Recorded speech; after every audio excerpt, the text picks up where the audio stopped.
Allahumma salli wa sallim ala sayyidina wa habibina. Panjang mat lagi baik lebih daripada mat yang ada dalam peraturan. Yang lebih afdal.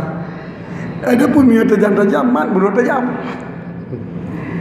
Jadi yang panjang harus panjang, yang pendek harus apa? Harus pendek. Cuman kena panjang dua harkah berarti dua gerak. Jadi menyo lambat tak baca gerak hati lambat. La ilaha illallah. Dia gerak tu tempat bergerak kan. La ilaha illallah, la ilaha illallah. Jadi la panjang, ila panjang, ha nak panjang kan? Ha tiga gerak.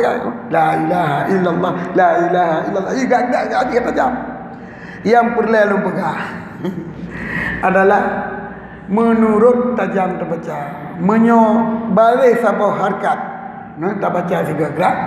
Yang dua harkat tak baca dua gerak, dia tak baca apa harkat pun. Jadi benar meri panjang, la dengan i dengan la dengan ha. Yang hana menira dak jai, yang hana panjang. Tapi la ilaha illallah. Jadi jangan bumuri yang panjang, bumuri panjang. Tak banding ke yang hana panjang. Baik yang panjang ba meretep tak banding dengan panjang badan. Yang badan kadang-kadang dia panjang badan. Atau bapak badan kan lambat. Kan lambat gerak kan? Lambat bergerak. Jadi baji kadang-kadang menyuata yang kita ucapkan la ilaha illallah kami takut. Ha-nya la ilaha illallah kami takut.